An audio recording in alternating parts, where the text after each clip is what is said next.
right, everybody. So these are going to be a series of videos on Chapter 2, the chemical level of organization.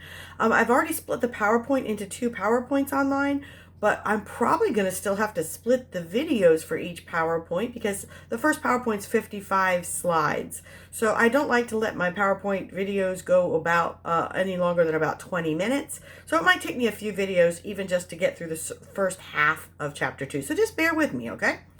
All right, so the chemical level. Let's talk about this. Chemistry is the science that's looking at the structure of matter. If you're wondering what matter is, everything around you and in you is matter. Anything that has mass and occupies space is considered matter. And all matter is made up of atoms. So in this chapter, we're going to be looking at what is an atom, what makes it, what are the basis of chemical building blocks, and how do we combine atoms to form chemical bonds and things like molecules and compounds, and eventually build up to the complicated organism that is you.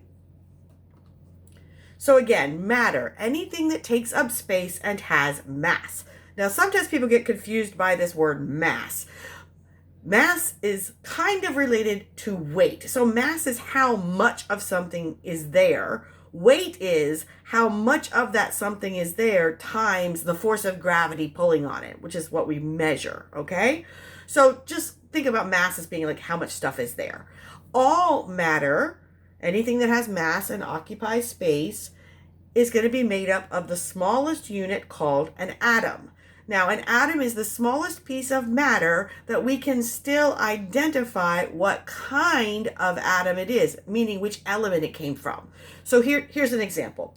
If I showed you a microscope slide and I showed you a cell, you might be able to tell by looking at one cell whether we were talking about a plant or an animal, right? Because a plant cell would have a cell wall and an animal cell would not.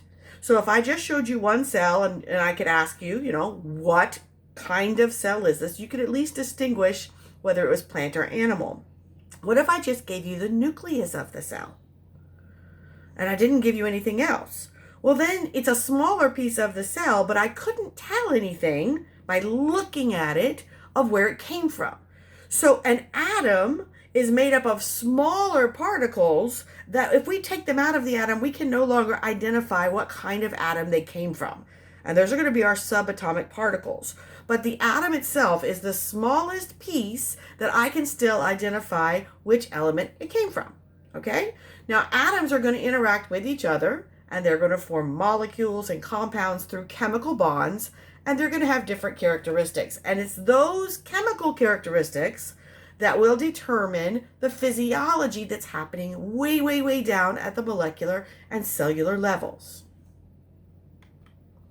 Okay, so as I mentioned, atoms themselves are made up of smaller pieces, but those smaller pieces, if we took them out of the atom, we can no longer tell where they came from, what kind of atom, okay? The smaller pieces are called protons, neutrons, and electrons. These are our subatomic particles. Subatomic means less than an atom, right? Okay, so a proton is a particle that has a positive charge and it has a little bit of mass. There's something there. It has one mass unit. So it's going to contribute to the size or the quote-unquote weight if we applied gravity to it, okay? Neutrons have no electrical charge. They are electrically neutral, which is where they got their name. But they do have some stuff, some mass. And protons and neutrons exist in the very center of each atom in the area called the nucleus. So we've got positively charged things that have mass and neutrally charged things that have mass that live in the nucleus. So the mass of an atom is really concentrated in the nucleus. And then we have electrons. Now, electrons are way, way, way, way, way, way smaller than protons and neutrons. In fact, they don't really contribute much to the mass of the atom. They do each have a negative charge that is equal to the positive charge of a proton. So one proton's plus charge is equal to one electron's negative charge, okay? Now, I like to refer to the electrons as a bunch of 3-year-olds hyped up on sugar and they have ADD and they're not on their Ritalin. If you can imagine that, if you walked into a room of 30 or 40 3-year-olds that just been given a bunch of Kool-Aid and they're running around like crazy, that kind of characterizes the electrons of an atom. They have an area that they're contained in, but they never sit still. They are constantly zooming around the nucleus of the atom. And so they kind of exist in a blurry cloud of possible locations where they could be. Okay, so let's talk about the structure of an atom. Again, the atom is the smallest piece of matter that we can still identify where it came from. And we identify it by its atomic number. Now, what the atomic number is, it's simply the number of protons, the positive charges that are in the nucleus of the atom. Every single element, which is composed of all the same kind of atoms, every single element has a unique proton number, its atomic number. So, for example, if I see an atom that has 1 proton in the nucleus, that is an atom of hydrogen, because hydrogen is defined by 1 proton. That is kind of like its identity. Okay? So no matter what else I see, if it has 1 proton in the nucleus, it must be hydrogen. Helium has 2 protons in its nucleus, so anytime I see an atom with 2 protons, it has to be helium. Now, this is a really cool thing. An atom in itself, without interacting with other atoms, is electrically neutral. That means for every positive charged proton, there must be an equal number of negatively charged electrons. So if I know the atomic number of an atom, I know, first of all, how many protons it has. I know, second of all, which element it came from. And I know, thirdly, how many electrons it has. Okay, so atomic number gives us a bunch of information. Now, it can't tell me how many neutrons I have. Because they're electrically neutral, I'm not stuck having an equal number of protons and neutrons. And we'll talk about that a little bit later in the chapter. Again, the protons and the neutrons live in the center part of the atom known as the nucleus. And so that's going to have a positive overall charge on it. And then the electrons, those little 5-year-olds or 3-year-olds jacked up on sugar, are going to be buzzing all around the nucleus. Now, they're drawn towards the nucleus because they have a negative charge, but because the electrons themselves are all the same negative charge, they push each other away. So they end up kind of being in a big cloud. A cloud, electron cloud, would be the 3-dimensional structure in which the electrons zoom around. Now, when we try to draw an electron cloud, as you'll see in the next slide, we're not so good at it because it's very hard to represent a spherical shape on a 2-dimensional paper. So the way we usually draw and represent where the electrons are by just simple circles around the nucleus, and then we call them electron shells. So here is a somewhat 3-dimensional image where we can see the nucleus here, and then if you imagine this blue goes all the way around like a big ball, all the way around that nucleus, that would represent an electron cloud. If I were to point at this ring right here, that would be kind of like an electron shell. Okay? All right. So, I said this before, but I'll give you the official definition. An element is a pure substance that's made up of all the same kind of atoms. So all atoms that have 1 proton belong to the element hydrogen. And again, the number of protons, the atomic number, is going to be its identity, and it's also going to determine how it behaves chemically. Now, we talked about how we have equal numbers of protons and electrons, but the neutrons can be different. Now, the neutrons are not going to affect the charge of the atom, because they don't have a charge, but they will affect the mass. And remember, mass is kind of related to weight because protons have 1 mass unit per proton and neutrons have 1 mass unit per neutron. So the mass number, we have to add up all the protons and all the neutrons. So make sure you understand the difference between the atomic number and the mass number. They're very different. Now, there are going to be some times when the actual mass, the actual number of neutrons in there, is not stable. Okay. Now, if I have different versions of the same element, so the number of protons is the same, but the number of neutrons is different, they are called isotopes. Different versions are called isotopes. If that isotope doesn't like the mass number that it has, it does not like the number of neutrons that are jammed in there, it is called a radioisotope. And what happens is it will begin kicking out subatomic particles to try to get to a more stable form. And when it does that, that's what we call radiation. So radioisotopes are unstable versions of atoms, and they will kick out particles at a defined rate. And that defined rate is called the half-life. Okay, so we know how often it kicks out a particle. That's called decaying. And the half-life is how long does it take for half of that material to be gone to a new stable form. Okay, so let's just throw this out there. Let's say we started out with 10 units of something that has a 1 hour half-life. So after 1 hour, instead of 10, we would have half of that, so we would have 5 left. And then after another hour, we'd have 2.5. And another hour, we'd have 1.25. And another hour, we'd have 0.7, whatever it is. Okay, I'm done doing math in my head. But you see how it works. So half-life tells you how long it takes to decay an unstable radioactive isotope. All right, maybe this will help us understand isotopes a little better. So these are 3 atoms. And I want you to notice that each atom has 1 proton. So if each atom has 1 proton, we know that all of these atoms belong to the element hydrogen.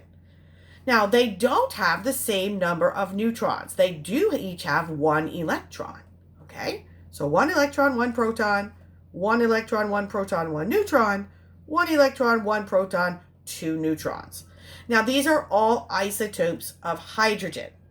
Now, regular old hydrogen has no neutrons. And so it has an atomic number of 1 and a mass number of 1 because there's only 1 proton. Okay, this is what we refer to as regular old hydrogen. Now, this one, we add a neutron to the nucleus. So my atomic number stays 1 because that's my number of protons. But my mass number, which is protons plus neutrons, is 1 plus 1, which is 2. So this one has twice as much mass as this one. It's a heavier atom.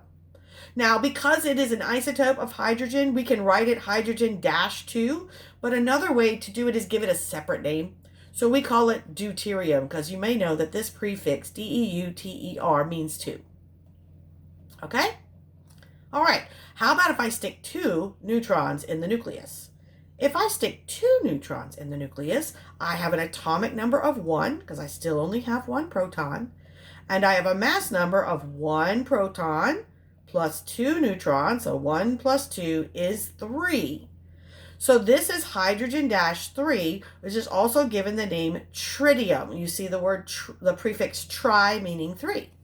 So all 3 of these are hydrogen, but this one is twice as big, as heavy as this one, and this one is 3 times as heavy, has more mass. They're all versions of hydrogen. So we use isotopes in medicine. Sometimes we'll use them to track something. If we put a heavier version and watch it get incorporated into chemical bonds, and we can see where it goes. Sometimes we use it for treatment. There's all sorts of things we can do with isotopes. Okay. So let's go back to our little ADD bunch of 5-year-old electrons. So the protons and neutrons are lovely and they're contained within the nucleus of the atom, and the electrons are negatively charged and are trying to get close. However, again, like charges repel. And since all the other electrons are also trying to get close to the nucleus, we're actually limited in how close the electrons can come. So the electrons in the electron cloud are going to determine how reactive an atom it is. And we're going to layer those electrons in layers or shells around the nucleus called energy levels or shells. And we always fill from the closest to the nucleus out. And then wherever the outermost shell is, we're going to call that shell the valence shell. And that shell is going to determine how the atom behaves. Oh, let me turn my camera just a little bit. I notice you guys can't really see the whole slide. There we go. All right. So there's this rule called the octet rule. Oct, O-C-T, means 8, right? October, whatever, bad example. Okay. An octopus, 8 legs. The octet rule says that after the first electron shell, which can only hold 2, because they're the closest to the nucleus, and if any more try to get in there, they push away, every shell after the first shell can hold a maximum of 8 electrons, all the way up through infinity. Okay? So hydrogen has 1 electron and 1 proton. So that 1 electron will go in the first shell. Helium has 2 electrons and 2 protons. That would fill the first shell. Lithium has 3 protons and 3 electrons. So how would we do that? Well, the first 2 electrons would fill in the first shell close to the nucleus, and then we'd have to move out a shell, and we'd put the third electron in that new shell. Now, that new shell can hold up to 8, but as far as lithium is concerned, it only needs to put 1 in there. Okay? We're going to see some diagrams will hopefully help you with this. Now, the idea is the goal of every single atom and the basis of all chemical bonding is that the atom wants to fill the outermost shell, the valence shell. It wants to fill it. Now, it only has a certain number of electrons, like lithium only has 3 electrons. It's going to have 1 electron in the valence shell. So how is it going to fill its valence shell? Well, it's either going to have to lose electrons, get more electrons, or share electrons with another atom. And that's the basis of chemical interactions and chemical bonds. Okay, so let's look at a few here. So here is hydrogen. It has 1 proton and 1 electron. So this 1 electron goes on the first energy level. This energy level is not full. So hydrogen is always going to go looking for somebody to get another electron from. Now, hydrogen's kind of small and weak, so honestly, it usually just shares its 1 electron with another atom. Sometimes with itself. If I had 2 atoms of hydrogen, each sharing their electron with the other, they each feel like they get part of the pair some of the time. We're going to get into that a little bit later. Helium has 2 electrons, and so it has filled its outer shell, because we only needed the first shell, 2 electrons, and it is full. Okay? So it actually has achieved its goal. It has filled its valence shell all by itself. If we look at lithium, it has 3 electrons, so there's 2 in the inner shell and 1 in the outer or valence shell. Now, it has 1, it wants 8. So it's going to figure out either get rid of this 1 or get 7 more or share 7 more. Okay? And then here is neon. Neon has 10. So we put the first 2 electrons in the innermost shell, and then we have 8 in the outermost shell. 8 plus 2 is 10. Guess what? Like helium, neon has its valence shell filled. Now, if atoms interact with each other in an effort to fill their valence shells, then if an atom has a full valence shell, guess what? It doesn't interact with other atoms. It doesn't form chemical bonds. So you won't find chemical compounds that have helium or neon in them. In fact, these are often called inert gases. Inert means they don't interact. They already have what they want. They don't need to interact with any other atoms.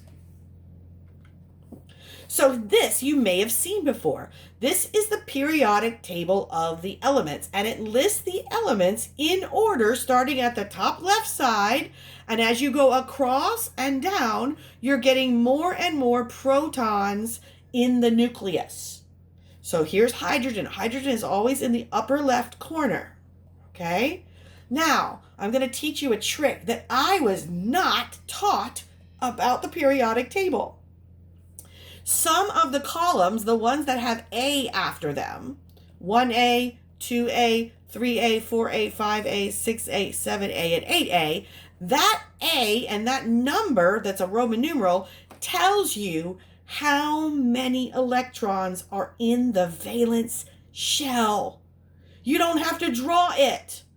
For example, if I on the test came over here and said iodine. Iodine has an atomic number of 53. And I said, hey, how many electrons are in the valence shell for an iodine atom? You would probably go crazy worried about how am I going to draw out 53 different electrons, 2 in the first one, and I got 51 of them to deal with, right? You don't have to draw it out because it is in the 7A column of the periodic table. I automatically know there are 7 electrons in its outer shell. There's 1 electron in the outer shell, 2, then we have to skip this middle section, 3, 4, 5, 6, 7, and 8. Now, if there are 2, now this one has 2, not 8. But why is it over here? Well, because 2 fills that shell. So this entire column right here would represent the inert gases. They all have their outer shells filled, and they do not need to interact with any other atoms. Isn't that a cool trick? I wish someone had told me that when I was in chemistry. But hey, you're going to benefit from my knowledge. All right. So if we let atoms interact with each other in gaining, losing, or sharing electrons to get their outer shells filled, what we're going to form is a chemical bond. Now, we can form molecules and we can form compounds. The definition of a molecule is 2 or more atoms of any kind that are joined by strong bonds. Okay, so as long as I have 2 atoms that are interacting with a strong bond, I have a molecule. A compound is 2 or more atoms, but they must be from different elements. And they can be joined by strong bonds or weak bonds. Okay, so let's give an example. If I have an O2 molecule, I have 2 atoms of oxygen that are bound to each other. I have a molecule of oxygen. But I don't have a compound because there's no other element there. If I have 2 hydrogen atoms and 1 oxygen atom, H2O, and they're held together by strong bonds, it is both a molecule and a compound. Not all molecules are compounds, and not all compounds are going to be made of molecules. Okay? But for the point, just know that one has only one kind, must have at least 2 kinds of atoms. The other one can have 1 kind or multiple kinds. Now, molecular weight of something is the molecular weight of a molecule or a compound is we add up all the atomic weights of the atoms. Okay, so now we're going to talk about how are we going to be representing these atoms on paper. You're not going to have to write any chemical formulas or balance any chemical equations for me, okay? I just want you to understand how do we represent this when we're writing it down. So we can use a picture. That would be a visual representation of a little circle with an H in it would be a hydrogen atom, and a little circle with an O in it could be an oxygen atom. Now, where do we get these abbreviations? Let's go back here to the periodic table. There is a shorthand abbreviation for every one of the elements, okay? So we would use that shorthand abbreviation. So if I had 1 atom, I'd draw 1 circle. If I had 2 atoms, I'd draw 2 circles for either of these, okay? Now, a way to represent it without drawing the circles is just to write 1 capital H for 1 atom, and if I have 2 atoms, just put a large number 2 in front. So that tells me 2 hydrogen atoms, 1 oxygen atom, 2 oxygen atoms, okay? When we're going to have them bound together, we need to know whether they were individual atoms or they have been bonded. So once they have been bonded, we want to write it differently. If we have 2 atoms of hydrogen and they are participating in a bond, we draw them touching. So here is an H2 molecule. Here is an O2 molecule. Here are those 2 hydrogens interacting with an oxygen. Notice they are touching. If we want to represent it on paper, we're going to say that they're joined with a subscript to the right. So instead of a big 2 in front of the H, which would tell me 2 individual hydrogens, an H2 means this is one molecule of 2 atoms joined together. Same thing with oxygen, same thing with water. They are now bound in a molecule or a compound here. Okay? If I'm going to start to write out reactions, we start out with different things and we end up with a product. Sometimes we're going forward, sometimes we're going backward. We're just going to go forward for now. So if we take an individual hydrogen plus an individual hydrogen plus an individual oxygen, and then I write an arrow, this is what we're starting with. These are called the reactants because they're going to react. After they react, we end up with a product. And in this case, they were individual circles and now they're touching and we can see they have made chemical bonds. We could represent that in letters and numbers as 2H plus O gives us H2O. This tells me they're all hooked together in one compound. Now, this is what we call an unbalanced equation. What if I put 2 H's plus 2 O's and then in the answer I only have one oxygen? I'd have to put plus O or tell you how in the world, what happened to this other oxygen? It can't just vanish. Again, you're not going to have to balance equations for me, but I want you to understand them. Okay? All right. Ions. So, in each atom, we have an equal number of protons and neutrons, so it is electrically neutral. Now, let's say we're someone like, I don't know, sodium. Sodium, if you look at this diagram right here, has an atomic number of 1, 2, 3, 4, 5, 6, 7, 8, 9, 10, 11. So it has 2 electrons in its inner shell, and then it's got 8 electrons in the next shell, and then it's got its 11th electron all by itself out here on the valence shell.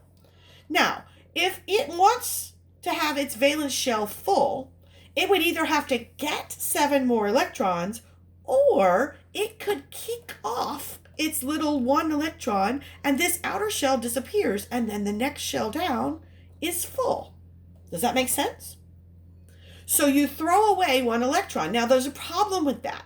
If I had 11 protons and 11 electrons, then the atom was electrically neutral, right? They cancel each other out. If I give away 1 of the electrons, what happens? Now I have 11 positive protons, but only 10 negative electrons. And so my sodium atom becomes a positively charged. It's got a charge of +1. Now, sodium has the shorthand abbreviation of Na. I know it's weird. Go ahead and learn it because we're going to see it a lot. And then if I have given away that electron, we would represent that as Na+, because once an atom gives up an electron or gets extra electrons and becomes charged, it becomes an ion. That's the official word. Okay? So a sodium ion has given away 1 electron, which gives it 1+. If giving away 1 electron makes you 1+, look at chloride. Chloride is Cl-. It's a chlorine that has done something. If it has an extra negative now, that means it actually got an electron. Probably got it from sodium. We'll talk about that in a second, okay? So if you get extra electrons, you become a negative ion, which is called an anion. If you give up negative charges and you end up with a positive charge, you are a positive ion or a cation. Now, a good way to remember, if you write the word cation, C-A-T-I-O-N, the T in the middle looks like the plus. Okay? So sodium here is a cation. Chloride, notice we changed the word from chlorine to chloride, is a negative or anion. And here's another one, calcium. Now it says 2+. What do you think happened? Calcium gave away 2 electrons. So now it has 2 more protons than it has electrons. So it gets a charge of 2+. So So these are 3 ions that we're going to talk about a lot in the course. Okay? All right, so I'm going to stop there, and I'm going to create a second video on chemical bonds. So I will see you in the next section.